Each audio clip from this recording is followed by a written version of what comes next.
join me on the program, and everything goes well. I think we're going to have him every week. Raptors veteran Garrett Temple. Already your third time on the program, Garrett. I appreciate you taking the time, man.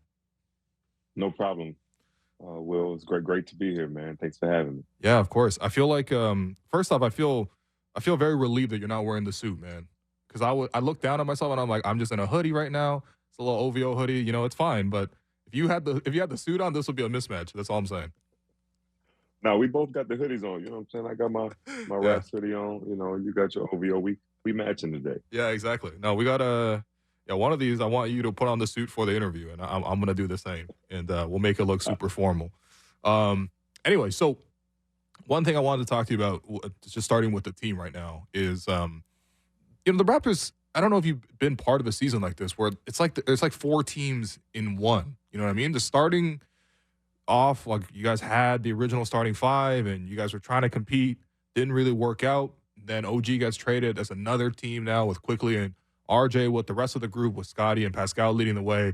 Then Pascal gets moved. Now it's a new group. And now you have this instance where a lot of injuries are happening and you're seeing a lot of young guys come in. So have you ever been a part of a season like this where you're basically like four teams in one? no, I haven't. This is definitely the first time I've ever been a part of, as you said, this many different lineups, this many different, sets of players that are playing, this many different rotations. This is new to me, and it's a great learning experience. Uh, I'm glad I'm able to be a part of it. You look at guys like Grady Mm-hmm. in his rookie year to be able to understand and see this early on will make him. I think it'll just allow him to be able to transition throughout his career a lot easier. So it's been interesting, but we're making the best of it. Yeah. I think it's interesting too because with Darko, he's used a phrase like we're kind of treating this like a training camp, and he said it a couple of times. So I've been wondering for you guys in practices, like how would you compare maybe practices at the start of the season versus like I guess especially later on in the year, practices get less and less anyway. But what practices are like now with a lot of new guys who are like very very new to the whole city and the organization. Yeah, it's as if um, you know, the NBA is pretty simple in terms of a lot of people do the same things. So getting in guys like Quick uh, and RJ early on, just have to talk about terminology. And then getting Bruce and Jordan in, again, you're talking about different terminologies, and then getting Kelly in and Ochai, kind of the same thing. But we actually kind of switched. We changed our defensive concepts and our language. So that was Interesting. a whole new thing. Um, and then obviously having guys like Jemias and obviously Jonte coming back, Hmm. it's a whole different defense than when he was really playing at the beginning Yeah. earlier in the year, and Javon the same way. So we're definitely treating it like training camp, and we still at the end of the day, we have a young team, Yeah. so you're going to be teaching and learning throughout the entire season, and that's where we're definitely doing that, except to I guess a higher extent because of all of the change we've had. All right. So it's really interesting you're talking about this new defense. What are the broad differences, and also when did this change come in? Um, we're weaking and stronging things now. Where Okay. in terms of pick and roll, so our pick and roll defense, we kind of went back a little old school. Mm. Um, we're not sending everything to the middle like we were before, and obviously teams that have watched us over the past probably 8 games are seeing that now. Hmm. So this is not like insider information. Hmm. Uh, so we're trying to. This is helping us protect the paint a little better, keeping things on the side of the floor. Um, whereas before we would send things middle and try to, rely on our help defense. But teams are shooting threes so much better now. So you have to find different ways. And the league is a league of, you know, things change, trends come in, and they go out. Mm. Uh, so that's the biggest thing. Utilizing our help, our low man a little more, and making sure we keep guys out of the paint, especially without having Yak. Yeah, I was gonna say. With having a rim protector like Jakob, um, a big body in there, we need to find other ways to try to keep guys out of the paint Yeah. to protect the paint. So that's the biggest thing. Yeah, no doubt. And even with some of these strategies, you might still run into a guy like Jalen Duren, who I couldn't believe that guy's younger than Grady, man. It's insane, man. We were talking about that on the bench. Every time I Yep. see this guy, he's built like a superhero, Yep. and he's 20 years old. It makes no sense Yeah. at all. Yeah, it's what do you have, 24 and 24 against us? It's Basically. 25 and 24, something like that. Yeah, Yeah. he's a you know, at a lot of instances he's a man amongst boys, and he's the youngest one on the court, which is Yeah. uh unbelievable. I Yeah, kind of felt bad he's for tough. Kelly in a little bit, you know? I'm like, Kelly, I know you're 32 and you played a lot of power forward in your career. Now you got to Right. do this. Exactly. KO is a stretch four, Yeah. most of his career, but with the situation we're in, he got to battle. Yeah. And he did a great job. He had a hell of an all around game. Yeah. That's what Kelly can really pass for us, can really set the tone offensively. And I will say Jonte did a great job, Jonte's good. battling. Yeah. Jonte had I would say his best game last night because of everything else besides just scoring, just the way he played the game, the energy he had, his effort, his competitiveness on the defensive end and rebounding. I was really proud of what he did last night. Yeah, no doubt, man. I think for Jonte, you could tell that he is in the right positions. He's not jumping out the gym like Jalen Duren, but, at the same time, he's in the right position. He's meeting guys. His energy was great. Darko complimented all the deflections that he got. I think one of the topics of conversation coming out of that game like that was like, the Raptors have a lot of guys who you may be able to relate to based on sort of your path to the league, right? Like coming in, you've been, and this is a crazy stat that I only saw this morning, but you've been on 8 different 10-day contracts in your career when you were starting out. That's got to be a league record, first off, all right? That's like a CBA labor violation, quite frankly. I think it is. I think it is a record. Yeah. I think it is the record. Right. Mm-hmm. So, and you've joined different teams midway through the season. You've had to really adapt, been on, league minimum contracts, maybe unguaranteed contracts at certain points too, where you don't know your future. So I think that's similar to a lot of guys on the Raptors right now. And I guess my question is like, what was it for you that allowed you to stick, not just on the court, but maybe even off the court? And how does somebody in that kind of position like make an impression on a team and ultimately carve out a long-term career that I'm sure they're all hoping to do? No question. That's a great question, Will. And that's one reason why I'm happy I'm in the spot I'm in, because of guys like DJ, because of obviously guys like Jemias, guys like Javon, who just got, his first standard deal, Jonte. Just being able to pour into these guys and explain to them on the court, what you need to do is be the best version of yourself, not try to be anything different. They brought you in because they liked your game. So don't come in if you're a defender that, gets downhill, don't come in trying to shoot threes, and lack on defense. So just be yourself. They brought you in because of who you are. And then be very low maintenance. So don't be, a bad locker room guy. Mm-hmm. Don't be a guy that complains a lot. Don't be a guy that, if you have just being honest, if you have a kind of a nagging little injury, yeah, you got to play through those. You got to play through it. Yeah. You know what I'm saying? Unless it's crazy, you got to play through it. Now, if it's a bad ankle sprain like DJ had, obviously that's different. But just understanding the opportunity you have and how a lot of them don't come around for guys like us that were undrafted and things of that nature. So just being grateful for the situation you're in, not complaining about playing time when the coach does put you in, whether it's for a minute, 38 seconds, 22 minutes, whatever it is, play as if your career depends on it, because it actually does. Mentally just play free. Right. Jemias, 10-day contract. I told DJ this when he was on his 10-day, just play free. Don't think about making mistakes. You're going to make them regardless. So just play your game, play free. And that's when you're probably going to play to your best ability. Yeah. And then mentally, just if it's not for you, if this team is not the team you're supposed to be on, remember, you're not playing just for this team. There's 29 other teams looking at you. Right. And that could sign you. I had one season where I was on 3 different NBA teams my rookie year. Yeah. Because my rookie year, I was with the Rockets, and then I left the Rockets, and I played with the Sacramento Kings 2 days later in Houston. And then Okay. I left Sacramento after the 10-day, and I played with the Spurs. So, against Sacramento. So everybody's looking, everybody's watching. And when you're on a 10-day contract, it's not just the Raptors that are paying attention to you. It's the whole entire league. Do you remember what your first big break was? Like the first time you were like, oh, this happened, now I got some peace of mind. Because, the way you're describing it, like you're grinding and you have no idea what's going to happen next. No clue. Lucky for me, I didn't have I had a girl my rookie year, but I didn't have obviously anybody to take care of.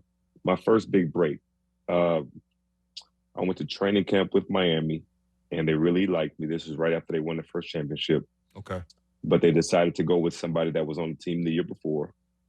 So after about 9 games in the D League, then the Washington Wizards called me up for a workout. I worked out really well, but they decided not to take me. Then 6 days later, they called me and told me they wanted me to sign with them.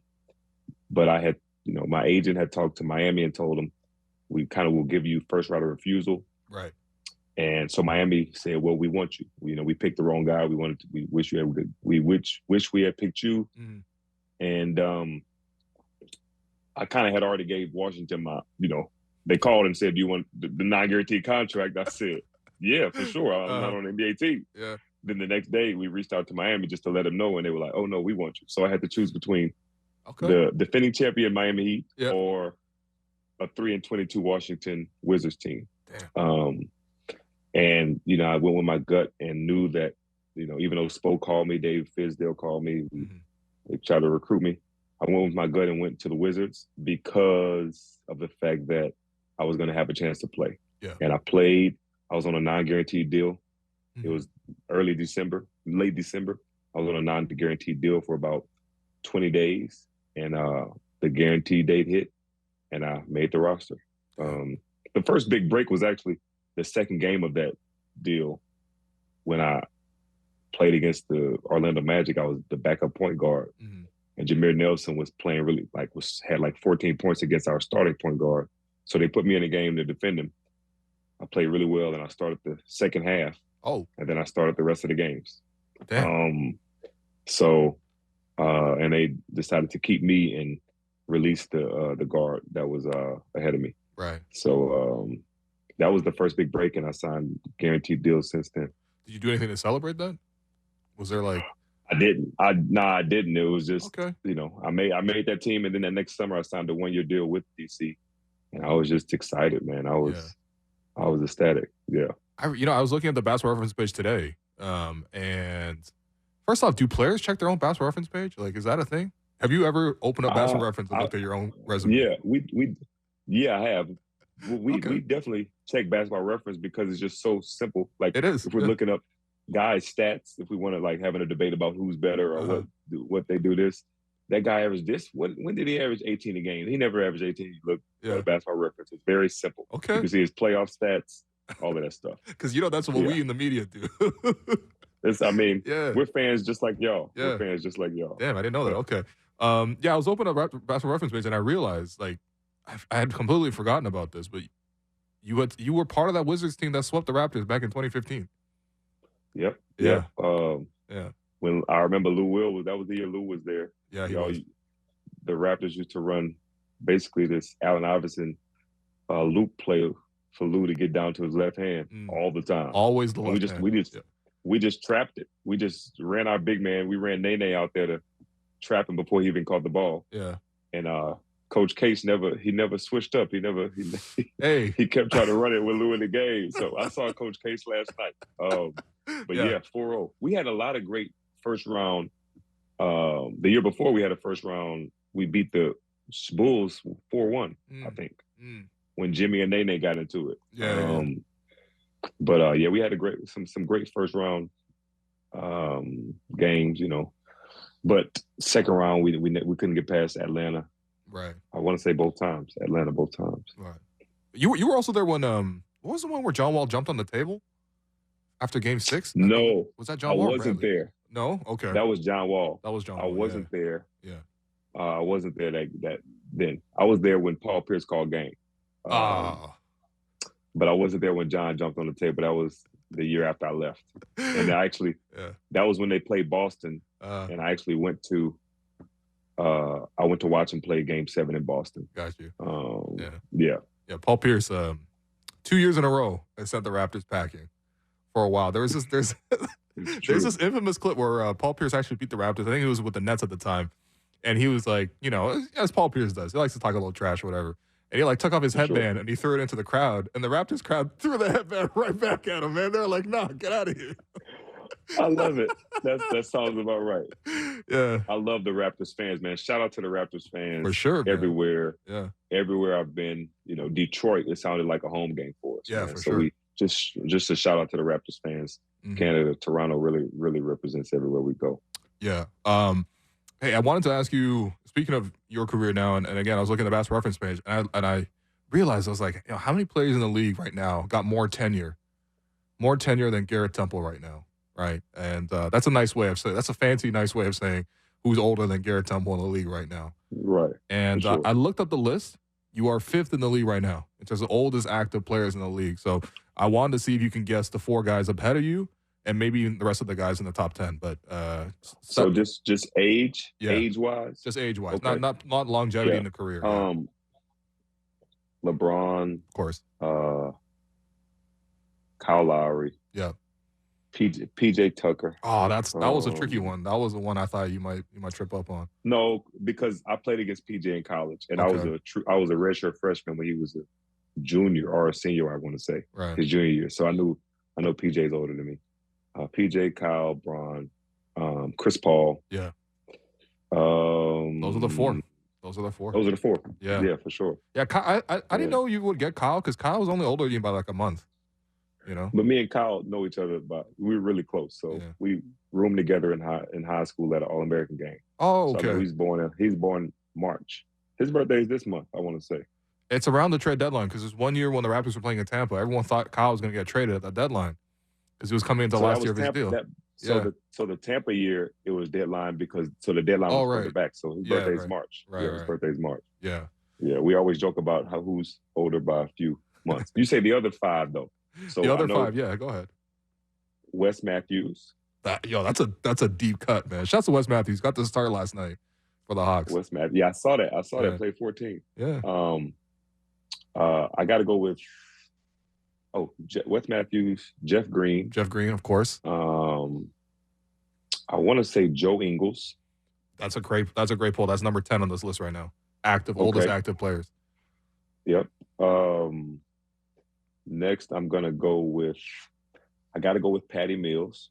Patty Mills not on the. I got up to 12 right now. I don't see his name up here. So dang. Okay. Yeah. Not Patty. Who else we got then? If you want, I can give you some hints. But I'll give you good hints. Are they not real? Not give me a hint. Well, number 9 on this list was a Raptor twice in his career, like 2 separate stints with the Raptors. James Johnson. Yeah. James, for sure. Yeah. And then the other one, this player is quick math here, 26 days younger than you, and has spent basically his entire career in the Eastern Conference. 26 days younger, and he's spent his entire career. So he's born in May, June. So he's born in June. Early June. A great college career and also a really good NBA career as well. Multiple-time All-Star, but really good college career as well. Is he in the rotation for somebody? Oh yeah. He's in the rotation for sure. He's in the rotation. He's coming off the bench, but he's like a good player. He's been a good player for a long time. I'm tripping. Hold up. No, I'm not tripping. He's been in the Eastern Conference pretty much his whole career. Is he in the East right now still? He's in the East right now, yeah. What position does he play? He's he started out as a power forward, and as most power forwards become centers. Centers. Yeah, he's